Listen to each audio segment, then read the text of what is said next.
Basebo ne bannyabo mbaanirizaako nnyo mu Mukama waffe Yesu Kristo. Nina essanyu okubalabako weewaawo nammwe ate mundaba. Gwe beera n'okukkiriza nti gy'oli nkulaba, kubanga mmanyi nti gy'oli ate nange nina essuubi nti ondaba. Olwaleero nsaba Mukama atuwe omukisa, tweyongere okumusemberera, atuyigirize okuyita mu kiseera kino, twongere nnyo okumusemberera tutegeere obulungi bwe n'ekisa kye. Mu kiseera kino njagala okubabikkulira ekigambo Mukama kyampisizaamu, nga mbategeeza nti Katonda waffe mulungi ennaku zonna, era obubaka bw'olwaleero nkusaba bubeereko ne kye bukukolako. Eyo gy'oli waliwo ebitatambudde bulungi, naye mmanyi obulungi bwa Katonda bwongera okututegeezesa nti Katonda afaayo gye tuli. Oli mulwadde ku kitanda awo oli, olina ekigaanyi mu bulamu bwo, era njagala kutegeeza olina ebigaanyi okutambula mu bulamu bwo. Katonda wo, Katonda wange mulungi, olwaleero kaatuzzeemu essuubi ku bwa Yesu Kristo omulokozi waffe. Nga njogera naawe, njagala okweyanjulira nze omusumba omuweereza w'enjiri Kato Isaac akulembera disitulikiti ey'Ebbunga. Nze aweereza naawe olunaku olwaleero. Mu kiseera kino tugenda kugabana ekigambo kya Katonda mu bubaka obuliko omutwe ogugamba nti When God seems to be silent. Katonda ng'afaanana nga asirise. Katonda yali alabiseeko mu bulamu bwo ng'alinga asirise. Katonda yali mu bulamu bwo ng'alinga atakufuddeeko. Wali ofunye embeera ng'olaba Katonda akudduse. Olwaleero mukwano gwange, tegeera kino nti Katonda akuleese, olwaleero akuyigirize nange anjigirize, nti gwe tulabanga ataliiwo, gwe tulabanga atakola mu bulamu bwaffe, wali era mweteefuteefu okukola awamu naffe ebirungi ng'obulungi bwo bw'ekisa kye bwe kiri. Katusabe. Katonda kitaffe, Katonda atwagala, tukwebaza obulungi bwo n'ekisa kyo ebituwaniridde okutuusa kati. Olwaleero Mukama otuleese, tuyigirize okuyita mu kigambo kyo, tulabe okubeerawo okwo, tulabe nti oli Katonda atavaawo mu bulamu bwaffe. Ebirala byonna bivaawo, naye oli Katonda gwe atavaawo.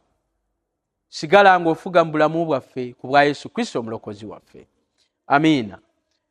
Mu kiseera kino njagadde tujjukire ebigambo bino nga ntandikira mu butonzi. Olubereberye, Bayibuli egamba mu kitabo kya Lubereberye essuula esooka nti olubereberye Katonda yatonda eggulu n'ensi. Tuli ku mutwe ogugamba nti When God seems to be silent. Katonda ng'afaanana nga asirise, naye mbagambye abatasirise. Katonda ng'atonda byonna, ng'atonda ensi eno yagitondera mu nnaku 6, olunaku olw'omusanvu n'awummula. Njagadde tugabane naawe nga tuddayooko ku butonzi, twetegereze biki ebyaliwo. Njagala otegeere bino wammanga nti Katonda bwe yatonda ensi eno yagitondera mu maanyi ag'ekitalo. Yagitondera mu kubwatuka okw'ekitalo okulaga amaanyi ge nti ye omutonzi atonze ensi agitonze mu maanyi ag'ekika ekyawaggulu. Tunuulira okuba akafaananyi singa waliwo mu butonzi gw'olowooza bwali badde butya? Katonda yayogera, kubanga olubereberye olunyiri lugamba, essula esooka olunyiri olusooka agamba nti ku lubereberye Katonda yatonda eggulu n'ensi. Ensi yali njereere nga yeetabudde n'ekizikiza kyali kungulu ku mazzi. Njagala okutegeeza ebigambo bino tosobola kugeraageranya Katonda n'omussa mu ngalo zo. Oyo Katonda abeera naffe n'alabikanga asirise. Njagala otegeere amaanyi g'okubeerawo kwe mu butonzi gy'otaali. Katonda ensi eno yagitonda mu maanyi ag'ekitalo. Era njagala otegeere nti bw'ayagala aboggoza eggulu n'otya, bw'ayagala ayakisa omuliro mu maanyi ag'ekitiibwa kye, asobola okulagira nti kino kikyuke ne kikyuka. Kubanga bwe yali atonda ensi eno yagitonda ng'ayogera bwogezi mu maanyi g'ekigambo kye ne kibaawo. Naye kyenjagadde tugabane naawe nga tujjukira mu butonzi, mazima ddala Katonda asirika. Mazima Katonda buli lwalaba ebitubonyaabonya, ebitunyiga, ebitumalako emirembe asirika.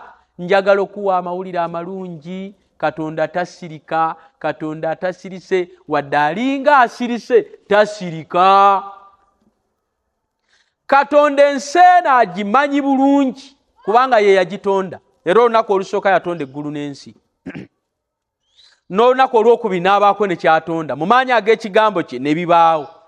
Yayogeranga bwogezi nti wabeerewo eggulu, eggulu ne lyepanga.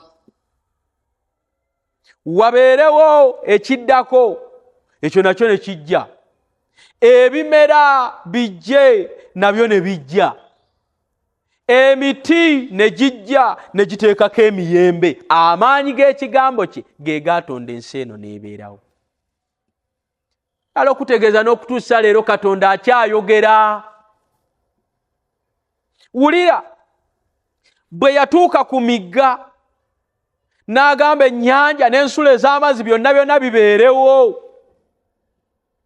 Omugga ne gweyawula gwo gukulukuta bukulukusi. Olaba amaanyi ga Katonda. Ennyanja amazzi ne gagenda mu kuŋŋaaniro kubanga waaliwo olukalu n'ennyanja. Katonda yatonda olukalu lubeerewo naye n'ennyanja ebeerewo. Ng'alina ensonga ennyanja mubeeremu byagenda okutonda ebiramu bibeereyo. N'olukalu kubeereko ffe abantu. Era olukalu kw'osanga ebibuga ebyewuunyisa n'abantu ebirowoozo byabwe ne batuuka n'obijja ku Katonda, naye nga tebamanyi nti n'olukalu lwabeerawo lwa kitiibwa kye, lwa maanyi ge. Abantu ne bagenda mu nnyanja ne batagulumiza Katonda. Naye kyenjagadde okutuukako kye kino. Mu butonzi ojja kulaba mu ssuula eno eya lubereberye, naawe genda okole research nange gwe nakola, ojja kulaba bwe yamaliriza okutonda n'asembyayo ekigambo, Katonda n'alaba nga kirungi, nga buli byakoze birungi. Katonda waffe lwaki akola birungi? Kuba naye mulungi. Kyova olaba tugamba mu kkanisa nti Mukama mulungi. Ekiseera kyonna Mukama mulungi, kubanga ezo z'embeera ze. Mukama Katonda waffe mulungi. Oyinza okuba tomanyi nsibuko ya kigambo Mukama mulungi. Njagala otegeere nti ekigambo obulungi bwa Mukama bwerabikira oba bweragira mu kubikkuliro bweragira mu ntandikwa ey'okutonda kw'ensi. Era bw'osoma ennyiriri nnyingi kati ng'Olunyolo 10 agamba nti Katonda olukalu n'aluyita ensi, n'ekkuŋŋaaniro ly'amazzi n'aliyita ennyanja. Njagala okutegeeza ebyo byonna bwe yabimaliriza Katonda n'alaba nga birungi. Neewuunya abantu abagamba nti Katonda waliwo byakola nga si birungi. Kakati gwe bw'olowooza nti Katonda waliwo byakola nga si birungi, gwe wali okoze eki ekirungi ku nsi kuno kitulage? Kubanga ne bye tuyita ebibi, ne bye tulowooza nti Katonda alinga byakola nga si birungi, mwana tunaabavumbuzi ate bavumbula ebyo Katonda bye yakola. Bwe tugamba nti tugulumiza abakola emmotoka, njagala kutegeeza era ojja kulaba nga materials ze bakoza, ze bagattagatta, ze bafumba ne bakuŋŋaanya, Katonda biva mu ebyo Katonda bye yatonda. Ekyo kye kimulagisa nti mulungi. Njagala okutegeeza mukwano gwange, olwaleero bw'oba obadde n'amalala, mwana tuwe panke empola. Katonda alinga asirise ng'alaba ensi evuluga obutonzi bwe obulungi bwe, newankubadde tulinga abatagulumiza Katonda mu bulamu bwaffe, tuteekeddwa okukomyawo obulamu bwaffe okusinza Katonda ow'amaanyi, Katonda ow'amazima. Tukola ebintu bingi ne tutalaba Katonda bulungi bwe, ne twesanga nga byonna bye tukola tubiyimiriddeko, tubisimbyeko obwesige bwaffe. Wulira Olunyolo 12, ensi n'emera ebimera, omuddo ogubala ensigo. Wali otonzeeyoko akantu konna naawe tukkirize nti oli musajja w'amaanyi? Kye bayita okuyiiya, Katonda ye master planner eyasooka. Kubanga ffe tuyiiyiza mu bibye, ffe amaanyi ge tulaga tugeeragira mu bibye, ate n'amaanyi yagatuwa. Njagala kutegeeza gwe toyina bw'oli, Katonda yakufudde ekyo ky'oli osobole okubeera omulamu. Njagala okutegeeza ensi ne bw'eneekusuutasuuta n'ekugulumiza, toyina ky'oli okuggyako Katonda ow'amaanyi nga tuzizza ekitiibwa n'ettendo ebyo bye tumuggyako. Gwe toli mulungi kubanga bw'asembayo, kubanga omuntu gwe wasembayo mu butonzi, nze nasembayo. Katonda bw'atuuka agamba tukole omuntu mu ngeri yaffe, mu kifaananyi kyaffe. Katonda n'akwata enfuufu y'ensi n'abumba omuntu. Ekitiibwa ekyo ky'olina, njagala okutegeeza bw'oli bw'olabika, it is God. It is God's power. Maanyi ga Katonda. Katonda lwaki yakussaawo? Yakussaawo omugulumize, omutende. Y'ensonga lwaki yakuleeta luvannyuma nga byonna bimaze n'okuggwa okutonda. Lwaki teweebaza Katonda? Bayibuli kyeva egamba, omuddu wa Mukama Dawudi kyava agamba nti kale singa abantu batendereza Mukama olw'ebirungi bye n'olw'ebyamagero ebyakola eri abaana b'abantu, Katonda yatutonda kumugulumiza. Tulage ensi obulungi bwe, abantu tubategeeze obulungi bwa Katonda, bamutegeere. Njagala okutegeeza Bayibuli eno erabikiramu mu lunyiriro n'olusooka mu ssuula eno esooka ey'obutonzi, erabikiramu emirundi 7. N'alaba nga kirungi, n'alaba nga birungi, nga buli kyakoze kirungi. Njagala okutegeeza ekigambo 7 mu bunnabbi kitegeeza ekituukiridde. Katonda tasobola kubanga yakola ebituukiridde ate ye nga tatuukiridde. Katonda tasobola kubeera mwesigwa n'akuteekawo mu nsi muno otambulire mu mirembe gy'akuwadde ate ye nga si mwesigwa. Olwaleero tusobola okuyimusa obulamu bwaffe ne tutunuulira Katonda ne tumugulumisa, ensi n'emulaba. Weewaawo oli bulungirungimu naye njagala kutegeeza obwo obulungi era bw'olina buva ku Katonda. Kubanga watondebwa mu kifaananyi kye,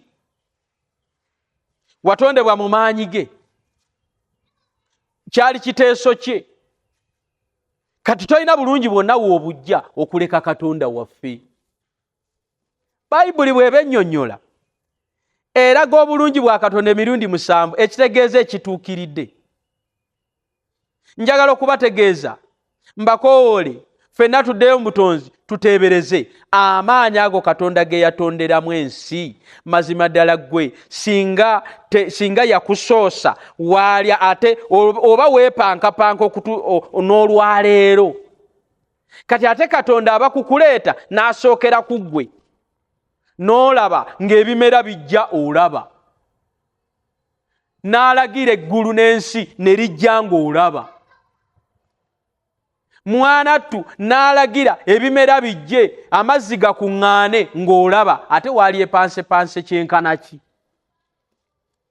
Njagala okutegeeza tolina bw'oli, oli bw'oli kubanga Katonda ayimiridde wamu naawe. Njagala okutegeeza nange ayogera wano siina bwe ndi, nange nina ebizibu ebyange ebimmala, naye ffenna bwe tutegeera nti tetulina bwe tuli, tuyimuse erinnya lya Mukama n'obulungi bwe ensi emutegeere. Aleluuya! Tumugulumize mu ebyo bye tulina. Kabeera akabonero akajjukira nti Katonda waffe mulungi, n'obulungi bwe tebutandise leero, bwatandika dda na dda okuviira ddala eri mu butonzi. Katonda n'akola byonna nga birungi, byonna n'abiwa omukisa, era ne bibeerawo n'okutuusa leero, tewali kyali kisaziddwamu. Mu nteekateeka ya Katonda, mu nteekateeka ya Katonda, njagala okutegeeza Katonda mwesigwa nnyo. Era gwe bw'akuteeka mu nsi yakuteekamu obeere omuwanika w'ebintu bye, obeere omwesigwa we, omugulumizenga ennaku zonna. Kategedde mukwano gwange, Yesu atwagala tumugulumize kubanga tuli bawanika ab'ebyo byonna bye yatukwasa. Tuleke amalala tegalina gye gatutwala, tukkirize Katonda bulijjo akulembera obulamu bwaffe. Wulira essuula ey'okubiri etandika, kale kamalize n'olusooka naye era byonna mbyogedde nti Katonda olunyiriri olwasatu nga tumaliza essuula eno esooka, olunyiriri olwasatu mu olumu agamba Katonda n'alaba buli kyakoze era laba nga kirungi nnyo. Ne buba akawungeezi ne buba enkya, olwo lwe lunaku olw'omukaaga. Olunaku olw'omukaaga mwe yatondera omuntu n'amutonda mu kifaananyi kye, gwe wali otonze ku muntu. Katonda omukisa gwokka gwe yakuwa nange gwe yampa kwe kuzaala. Kwe kuzaala. Ekitiibwa ekyo ani yakituwa? Katonda. Kubanga ye yagamba bagende bazaale, baalenga, bafugenga, balabirirenga. Njagala okutegeeza Katonda bw'amala okutonda Adamu olunaku olw'omukaaga, essuula eno ey'okubiri, tukyali mu lubereberye, essuula ey'okubiri agamba bw'ati ne biggwa okukola eggulu n'ensi n'eggye lyabyo lyonna. Olwokubiri Katonda n'amalira ku lunaku olw'omusanvu emirimu gye yakola, n'awummula ku lunaku olw'omusanvu mu mirimu gye gyonna gye yakola. Katonda n'awa olunaku olw'omusanvu Katonda naawe omukisa olunaku olw'omusanvu n'alutukuza, kubanga olwo lwe yamaliramu emirimu gye gyonna Katonda gye yatonda gye yakola. N'amaliriza. Naye kino kye njagadde okuggyayo mukwano gwange. Katonda bw'awunzika emirimu gye yakola, nga n'emirimu gye yakola naawe mwoli, tolabanga kyamaanyi nnyo okugulumiza Katonda waffe? Wulira ebigambo bino, gwe wennaalowooza nti Katonda waliwo ebikyamu, waliwo byakola ng'alinga atabiraba. Mu butonzi wali ludda wa okumulagirira butya bw'anaakola byonna? Kale bw'oba olina ky'olaba nga tekyatereera, oluusi oyinza okuba okiraba ku munno, tubuulire. Wali ludda wa Katonda ng'atonda omuntu? Kale bw'oba ogamba nti bwe yali ng'atonda mulimu by'ataatonda bulungi, kale mbuulira amatu gaalibadde ludda wa singa tegaatunula bwe gati? Ennyindo yo yalibadde wa singa yagijja wano n'agissa mu kyenyi? Otegedde mukwano gwange? Kale singa omumwa yagussa ku nkoona, nga bw'otuuka okulaba olaba, naye ate bw'otuuka okwogera okyuka. Lwaki tetugulumiza Katonda? Dawudi nga bw'ayogera ti kale singa abantu batendereza Mukama olw'ebyamagero byakolera abaana b'abantu, singa abantu bagulumiza Mukama olw'ebyo bye balaba ebirungi byakoze mu nsi muno, era n'agulumiza abantu. Bw'aba gwe yasobola okugugulumiza, lwaki gwe tomugulumiza? Kubanga yakuwa bingi mu bye yatonda byonna mu maanyi ag'ekitiibwa kye, n'abikukwasa ggwe omuntu. Bw'olemwa okutegeera nti Katonda kye yakola kirungi, oba osubiddwa okutegeera obulungi.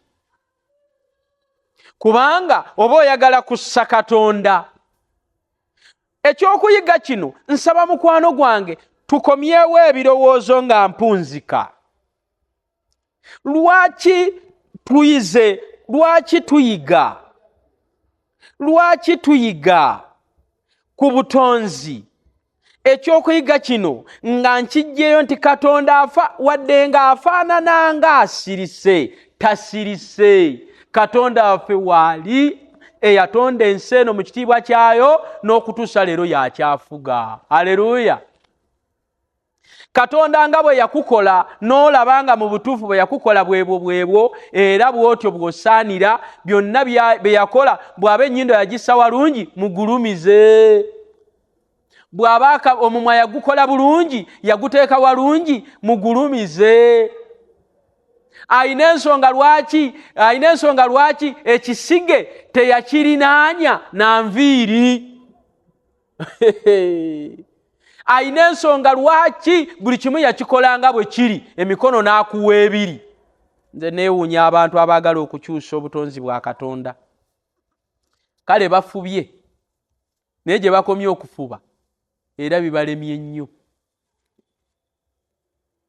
Si kirungi obutagulumiza Katonda, naye kirungi okutegeera nti Katonda yali waggulu wa byonna. Katonda n'amala emirimu gye okugikola, n'awummula ku lunaku olw'omusanvu. Kyava amanya nti obutonzi bwonna ennaku 6 bwe nzikoleddemu, nga n'omuntu naye agulumiziddwa, mugulumize era ne mukwasa ebitonde byonna.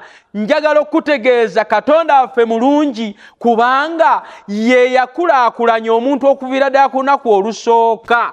Ayagala naffe tumugulumize obulamu bwaffe bwonna. Ndaba mu bye yakola ebirungi n'atussizaawo ekiwummulo.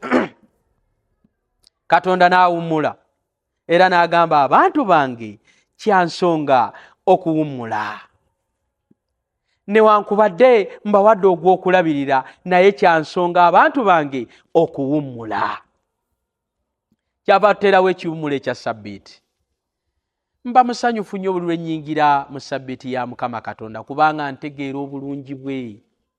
Katonda atuteerawo ekiwummulo ekya Ssabbiiti tutegeere obulungi bwe nti ennaku omukaaga Katonda yatonda. Ssabbiiti eyolesa tekoma ku kabonero kokka wabula eyolesa obulungi bwa Katonda okuva wiiki lwetandika okutuusa lwekomekkereza. Gw'atasinza oli ku ki? Kubanga abaana ba Katonda ku lunaku olwa Ssabbiiti lwe boolesa ekitiibwa kye, lwe bagulumiza nti Katonda oli mukulu ddala gwe watonda. Naye wulira ebigambo bino ng'amaliriza. Munnange gw'abadde tasinza, komawo mu kusinza Katonda, kubanga okusinza Katonda yatuteerawo ekiwummulo tubeere wamu naye, atuwa omukisa, ate n'olunaku nnyini yaluwa omukisa. Lwe lunaku kwatukuliza abaana be. Toyinza kugenda mu maaso nga toli mutukuvu wa Katonda. Y'ensonga lwaki yatuteekerawo olunaku buli olukya olutuzza obujja. Kyansonga okujja ne tuwummula ku lunaku olwa Ssabbiiti, olunaku olw'omusanvu ye Ssabbiiti eri Mukama Katonda waffe. Lubereberye kuvanga bw'ayogera essula 2 olunyiro lw'omunaana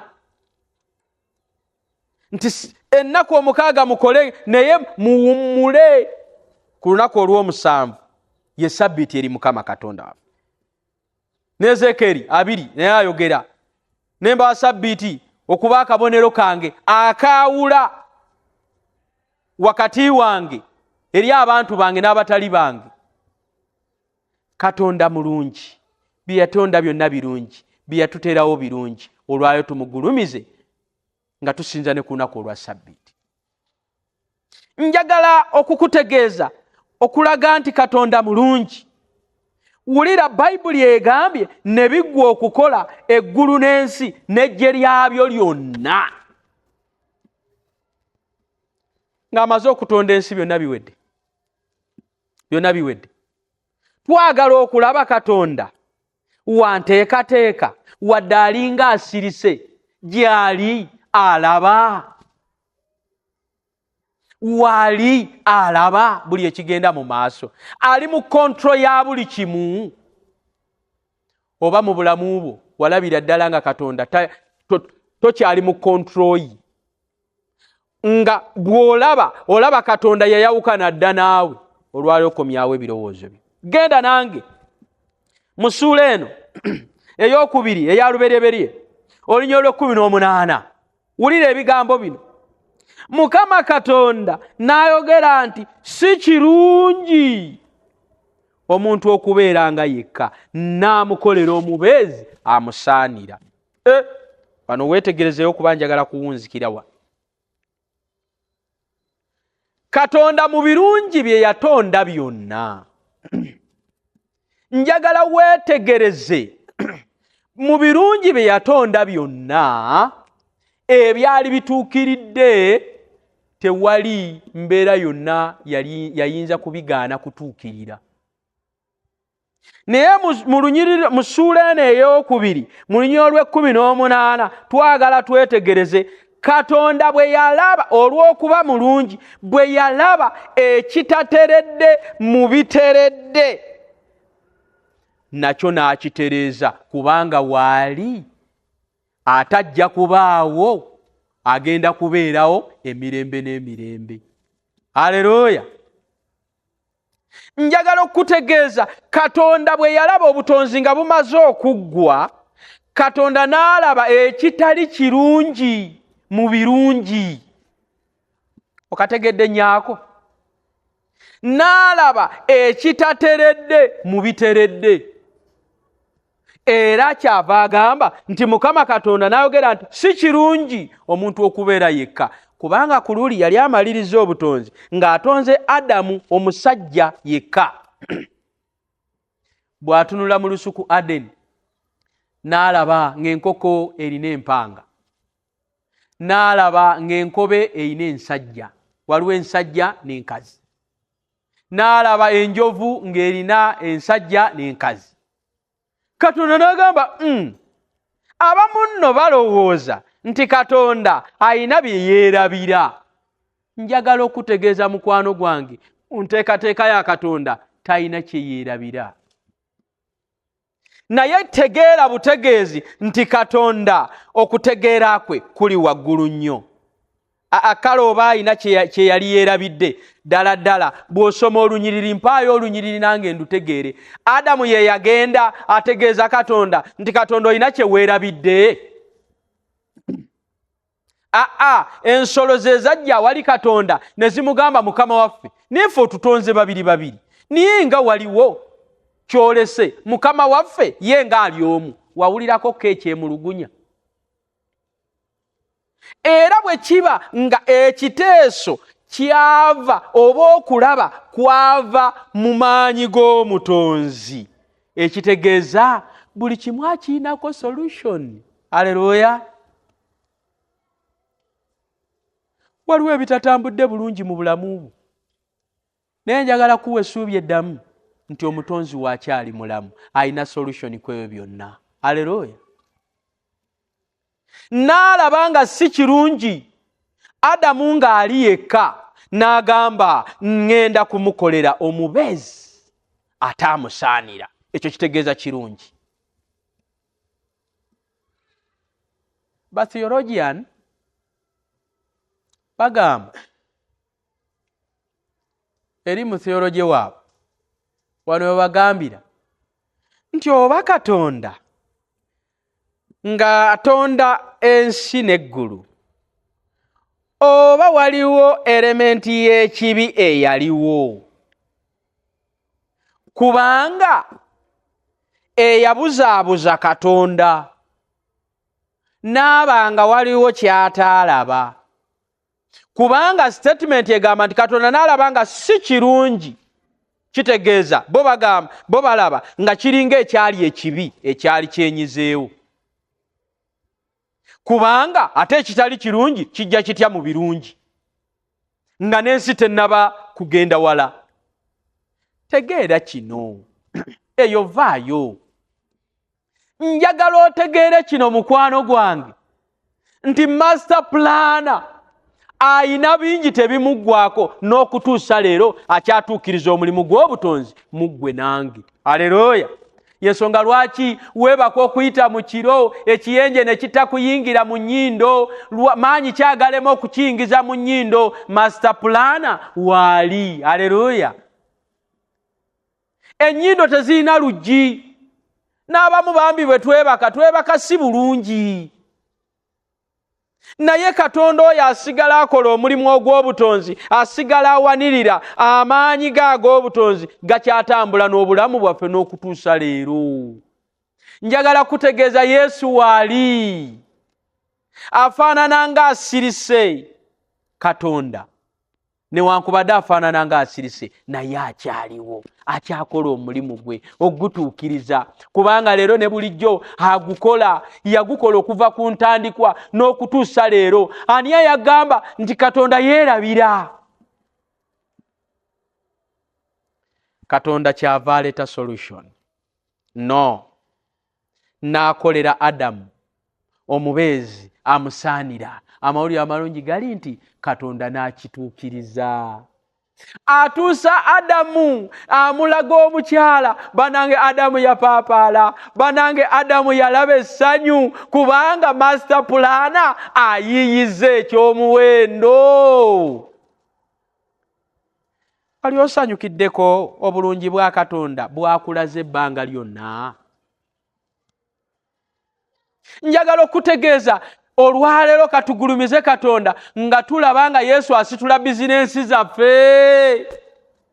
Olwaleero katusanyukire Katonda tulage obulungi bwe nga tulaba Yesu atuyimusa okuva ku ddaala okutuuka ku ddaala eddala. Wali otegedde obulungi bwa Katonda nti gwe wali akasajja akampi, akakazi akampi. Eyo gye wali mu bumpi nga n'ennyingo tezinnafunyulukuka, olwaleero olw'obulungi bwa Katonda ennyingo ozifunyulula, olwaleero oli muwanvu. Olwaleero Katonda nkyenjagadde okutegeeza akyakola omulimu omulungi ne ku bulamu bwaffe. Aleluya. Akyatereeza byonna. Wadde afaanana ng'asirise, Katonda tannasirika lwa bizibu byo.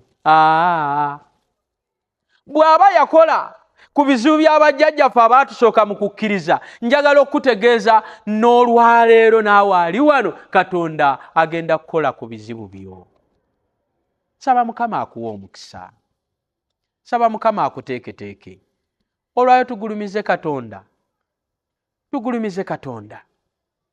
Kale singa abantu batendereza Mukama olw'ebirungi bye n'olw'ebyamagero byakola eri abalala, njagala okutegeeza gwoba tonnategeera Mukama, tandikira ku nze. Laba nze nali sifaananika, n'ebigambo bino nali sisobola kubyogera gy'oli. Tosobola kukkiriza nti nze n'olulimi lwange lwali terusobola kumala gasituka kubanga nali nanaagira. Naye bukyanga ntandika samoni eno, walabyeko nga nanaagira. Oye Katonda asitula abantu be. Olwaleero oli bubi, naye enkya togenda kubeera bubi kubanga Katonda wo master plana waffe akyali mu bulamu bwaffe. Oyo gw'olowooza nga yeebase, teyeebase. Waali alaba. Abantu kaaba, ewaawo twebuuza ebibuuzo, lwaki nze? Katonda nze yandeka, nze Katonda yanvaako, ewange takyabeerayo, asula wammwe. Kendeeza ebigambo by'oyogera eri Katonda. Gulumiza Katonda, naye anaakugulumiza. Saba Mukama akuwa omukisa. Saba Mukama akuwa amaanyi. Olwayo tugulumizenga erinnya lye, tutegeere ng'obulungi bwe, newankubadde ng'afaanana ng'asirise tasirise, waali. Saba Mukama akuwa obuwanguzi ku bwa Yesu Kristo omulokozi waffe. Katusabe.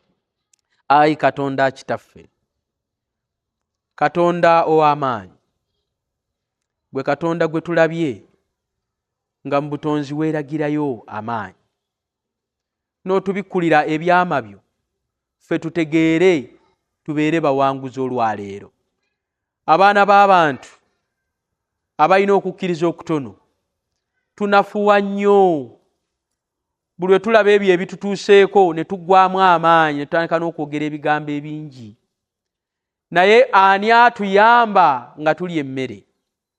Ani ayamba sisitiimu z'okulya kwaffe n'okugaaya n'okutuusa otwala mu kyenda ne tusobola okukkuta?